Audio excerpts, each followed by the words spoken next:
Histórias para ouvir lavando louça. Um podcast do Terapia.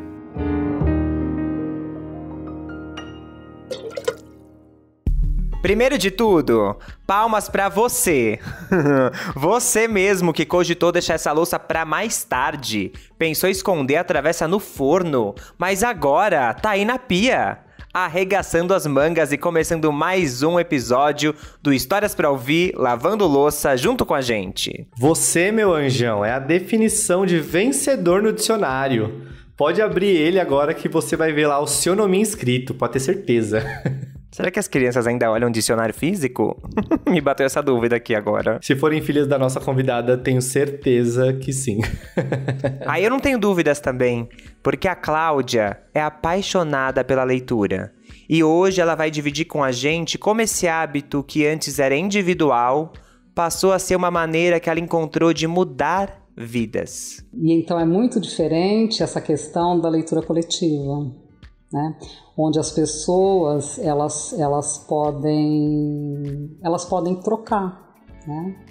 Elas podem conversar, elas podem dialogar, que eu acho que é tudo que a gente está precisando hoje, né? É abrir, né, essa possibilidade de diálogo.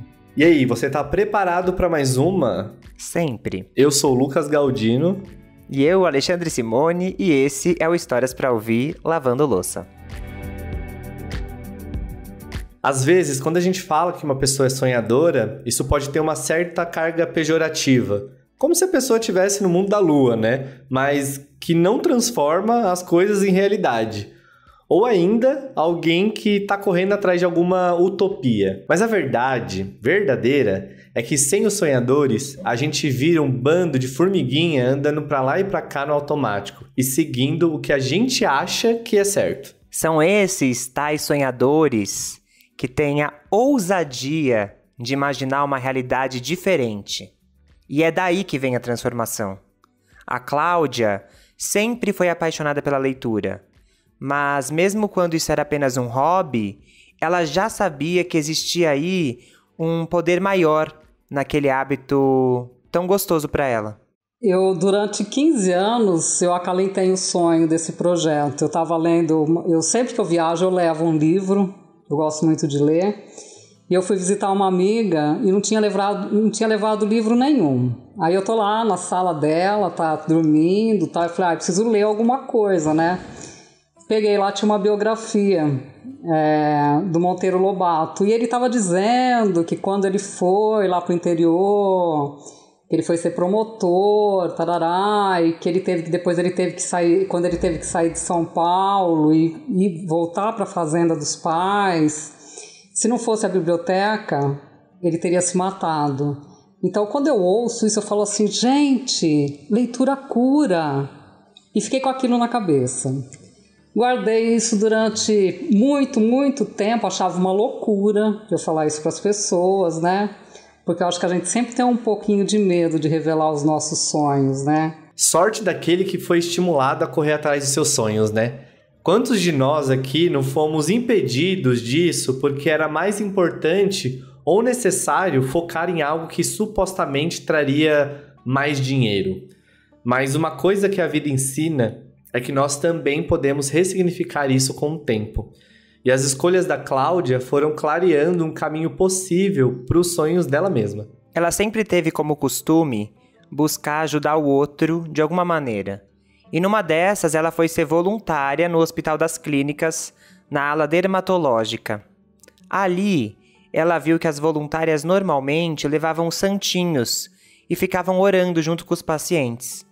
Então ela pensou em fazer diferente. Por que não levar um livro e ler para eles? Foi então que ela começou a levar Fernando Sabino, Vinícius de Moraes e a ler crônicas e poesias que traziam um brilho para o rosto daqueles pacientes. Só que aí, na batalha, né, de pagar conta, criar filho, a Cláudia teve que parar o voluntariado no Hospital das Clínicas. Só que a ideia de levar o projeto com os livros adiante ainda estava ali no coração dela, persistia, né? E aí, teve um dia que ela, na loja de roupas onde ela tinha, né? Ela era dona de uma loja de roupas, ela cruzou com a informação de que existia um projeto em que, através da leitura, as pessoas que estavam presas conseguiam reduzir a sua pena progressivamente. E aí ela fez um mutirão e doou centenas de livros para uma penitenciária feminina próxima da casa dela. Aquele sonho era algo extremamente aceso dentro dela. Ela queria fazer alguma coisa através da leitura. Só ainda não tinha se materializado. E ela estava buscando o caminho para deixar aquilo desabrochar de alguma maneira. Aí eu começo com essa história.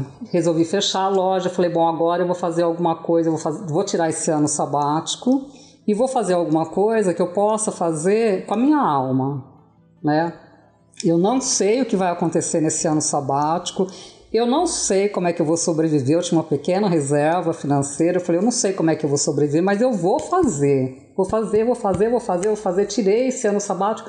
Aí, quando eu fiz, nos primeiros 6 meses, que eu fiz mais ou menos tudo que eu tinha planejado, eu comecei a pensar nesse projeto. Eu falei, poxa, aquele projeto, né? Aquela coisa que eu fico pensando em leitura cura. Aí, meu filho falou, ai, mãe, tem um lugar aqui em São Paulo que você vai gostar de conhecer. Todo mês a gente vai fazer voluntariado em algum lugar, e tem um lugar que se chama Arsenal da Esperança. É o abrigo masculino que recebe homens, moradores de rua, e que você não vai acreditar, tem uma biblioteca lá. Eu falei, como? Tem uma biblioteca no abrigo? Fui lá nesse abrigo. Me encantei, né? De fato, tinha uma biblioteca. Eles não podem ficar lá durante o dia, eles têm que sair, eles tomam café da manhã e têm que sair. Mas quando eles voltam no final da tarde, eles têm a oportunidade de tomar um banho e ir para essa biblioteca, se eles quiserem ler. Eu fui lá, conversei com o coordenador mais uma vez, vou fazer uma campanha de doação de livros para a biblioteca, de novo, com essa história da doação. Ele vira para mim e fala assim, olha, você não quer vir ler para as pessoas aqui? Eu falei, eu não acredito que ele está me falando isso. Eu não acredito. Porque eu não tinha falado nada. Eu tinha até medo de falar, né, do meu sonho, de leitura. Eu falei, como assim? Ele falou, não, você vem aqui. Eu falei, mas eu não sei como fazer isso, eu nunca fiz. Mas eu fui tão assim, tão acolhida, tão recebida, tão maravilhosamente acolhida, que aí comecei a fazer esse projeto lá dentro. Então isso consistia no quê? Eu acho que eu fiz durante 6 anos esse projeto, lá toda segunda-feira, das 7 às 8 da noite. Então eu brincava que segunda-feira para mim era o melhor dia para mim da semana. Da minha casa até lá eu levava tipo 1h30 na Radial Leste presa, mas quando eu voltava, eu estava num estado tal de graça das coisas que tinham acontecido, do que eu tinha ouvido lá, das coisas que eu estava trazendo comigo, que era uma coisa tão maravilhosa, e tenho tantas histórias, né, que eu ouvi lá. Uma das coisas mais legais que a Cláudia fala é que ela não subestimava os ouvintes. Ela levava Dostoiévski, obras adaptadas de Homero, Otelo. E eles se conectavam com os textos, porque a vivência deles é muito rica. As leituras acabavam gerando discussões e ali virava uma sala de aula, não só para eles, mas para ela também. Pessoas em situação de rua já são desumanizadas constantemente e diariamente. Então tem um momento em que elas estão em pé de igualdade com outros dentro de uma biblioteca, não é só legal para a mente, mas também para a autoestima, né? É ajudar elas a criar uma outra imagem de si, que também pode ser o que vai impulsionar uma mudança de vida. É difícil medir esse impacto, né? O impacto que essa ação que a Cláudia estava fazendo ali teve, mas com certeza não foi pouca coisa. Tinha um rapaz que eu acho que ele foi lá, sei lá, nos 20 encontros. Ele nunca abriu a boca, nunca. No último dia que ele estava lá, ele escreveu um bilhetinho, né, agradecendo o projeto, explicando, falando, olha, eu nunca abri a boca, né? Mas eu sempre gostei muito, esses momentos foram muito importantes para mim, e eu guardo todos esses bilhetinhos, né? Às vezes eles não tinham nada para me dar, eles me davam, sei lá, um calendário, qualquer coisa que eles tivessem. E assim, gente, tanto leitores como escritores. Uma vez um rapaz falou, eu posso falar aqui uma poesia? Eu falei, pode, no final, na hora que a gente já estava fazendo o fechamento. Ele começou a falar, ele ficou falando assim, acho que uns 5 minutos ou mais. Para você falar 5 minutos ou mais de um texto é bastante longo. Eu fiquei ouvindo aquilo numa beleza. Eu falei, quem escreveu isso? Ele falou, fui eu. É um dos textos, assim, mais bonitos que eu já ouvi. E se a Cláudia já acreditava no poder da leitura como uma ferramenta de cura, ali ela passou a ver que era também uma ferramenta de descoberta, porque ela viu artistas desabrochando bem ali, na frente dos olhos dela. E quanto mais ela via esse poder, mais ela acreditava naquela ideia de levar um projeto de leitura para dentro dos presídios. Ela queria começar a abrir um novo mundo para os detentos, ainda dentro da cadeia. Era como se fosse o marco zero para que eles pudessem ser ressocializados com muito sucesso, né? E quanto mais ela pesquisava sobre, mais ela acreditava nisso. Falei com uma moça maravilhosa que já tinha instituído o projeto lá, que simplesmente inaugurou esse projeto com Crime e Castigo. E ela falou, Cláudia, você não vai acreditar, mas saíram 2 escritores daqui. Os caras estão escrevendo. Bom, aí o primeiro convite que eu tive para fazer foi o Instituto de Direitos Humanos, que me convidou para fazer uma leitura. Eu não sei, me pergunta mais como é que eu cheguei neles, que eu também não lembro. Me convidaram para fazer uma leitura no Cadeião aqui de Pinheiros. Eu falei, bom, vou lá, né? Falei, o que eu vou ler, né? Eu mandei 2 textos para elas, o primeiro eu não lembro qual era, mas eu queria mesmo ler esse texto, que é um texto que se chama Solidão Amiga, do Rubem Alves. Eu falei, pô, você vai ler um texto que chama Solidão Amiga na penitenciária, que fala de Nietzsche, que fala de Sartre, que fala de Bachelard, que fala de não sei... Eu falei, quer saber? Mandei, ela falou, a gente gostaria que você lesse esse texto aqui. Aí eu peguei, eu falei, bom, como é que eu vou fazer, né? Então eu vou situar a obra, vou dizer que eu vou mencionar alguns nomes aqui, vou explicar mais ou menos o que é, né? Um filósofo, um escritor, isso e aquilo, e vou ler o texto. E esse texto é muito bonito, muito bonito. Tinha 22 homens, eu fiquei numa sala, né? Não tinha segurança, eles tinham uma porta de grade, uma grade, né, trancada. E eu me lembro até hoje, quando eu entro lá na penitenciária, o barulho que as trancas fazem. Aquele barulho de ferro batendo atrás de você, né?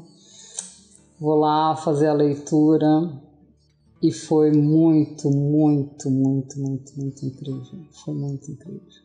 Foi muito incrível. Foi um momento, assim, de encontro mesmo.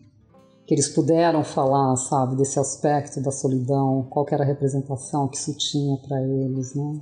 Em se tratando de homens, falar sobre solidão de uma maneira aberta, ainda mais entre colegas, é algo que pode mudar vidas. A gente sabe quantos garotos crescem sem domínio algum das suas emoções, porque foram ensinados que homens não podem ter contato com seus sentimentos, que isso é coisa de mulher, e colocando sempre esse lugar do sentir num lugar menosprezado, né? E quando a gente fala de presidiários, então, isso ganha uma dimensão ainda maior. Talvez alguns estejam ali até porque nunca puderam tratar das dores emocionais que a vida trouxe, seja elas por razões afetivas, financeiras ou de qualquer outra origem. Então, quando a Cláudia fala que foi incrível, eu consigo pelo menos imaginar a força das coisas que foram faladas ali. E se tem um caminho para recuperar as pessoas que estão na prisão, eu tenho certeza que ele passa por atitudes de afeto, como essa da Cláudia, como esse momento que eles viveram ali juntos. E assim, né, muitas pessoas querem reduzir o discurso da recuperação e ressocialização a frases clichês como vocês estão passando a mão na cabeça de quem tá preso. Só que não é bem assim, né? Nós dois aqui estamos falando de abrir um caminho para que essas pessoas possam buscar se redimir e também para que elas não saiam dali piores do que elas entraram. Hoje, o sistema prisional do jeito que ele acaba sendo só mais um motivo para a pessoa sair dali e ir mais fundo no mundo do crime. Tem uma série na Netflix que chama Guerras do Brasil e o 5º episódio chama Universidade do Crime. E ali ele fala como as penitenciárias se tornaram parte dessa engrenagem. Assistam, gente, vale muito a pena. Tomara que cada vez mais projetos como o da Cláudia tenham as portas abertas nas prisões. Ela continuou desenvolvendo essas leituras e passou a fazer junto com as presas da penitenciária feminina do Butantã, em São Paulo, e também algumas sessões em Limeira. Mas infelizmente o projeto acabou sendo cortado depois. E é claro que a Cláudia não desistiu. Lembram aquela frase que ficava batendo na cabeça dela? Leitura cura, leitura cura, leitura cura. Ali ela estava vendo mais uma vez o exemplo ao vivo. Só que o estigma é tanto com as pessoas que estão presas que até a própria Cláudia, que é uma pessoa que estava fazendo uma ação super generosa na cadeia, sofria com o preconceito das pessoas aqui fora. Era só ela contar sobre o projeto que algumas pessoas olhavam daquele jeitinho, sabe, atravessado, que te fuzila. Inclusive, tem gente da própria família da Cláudia que ela nem contou com receio do que ia ouvir. Então, se pra Cláudia é assim, vocês imaginam só pra uma pessoa que saiu da prisão e tá buscando se encaixar novamente na sociedade. Mas eu, assim, sem nenhuma pretensão, eu acho, por exemplo, né, o médico, quando ele chega para tratar um doente, ele não vai perguntar para ele, olha, você se encarregou a sua vida inteira de não se cuidar e de se acabar, olha o que aconteceu com você, tá vendo? Então, não vou te cuidar. Eu não posso chegar nesse... Eu nunca me interessei em perguntar por que eles estavam presos, por que eles chegaram ali. Eu não sou juíza, eles já foram julgados. A única coisa que eu queria levar para eles é essa possibilidade de ter esse momento, esse contato com a literatura, que é uma arte.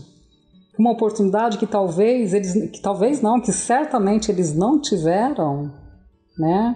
E que talvez tivessem tido, talvez não tivessem escolhido esse caminho. Eu não acho que é muita puritanismo meu pensar isso. Eu realmente acredito nisso. Eu acho que isso forma um cidadão crítico.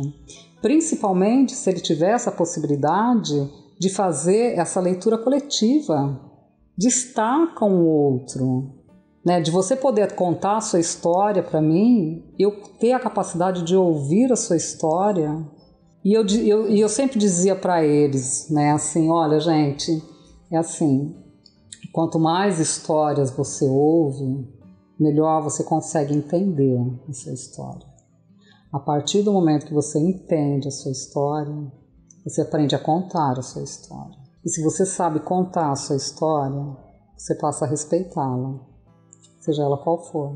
Que bonito, né? Eu acho que a Cláudia conseguiu fazer algo que às vezes é difícil, mas é você entrar em contato com alguém e tirar qualquer julgamento que chegue na sua cabeça, né? Se conectar com aquela pessoa e compreender aquela história. E mais uma vez, comprovando aqui a importância que tem de compartilhar as histórias, né? De ouvir a história do outro, de contar a nossa, porque nós somos as nossas histórias.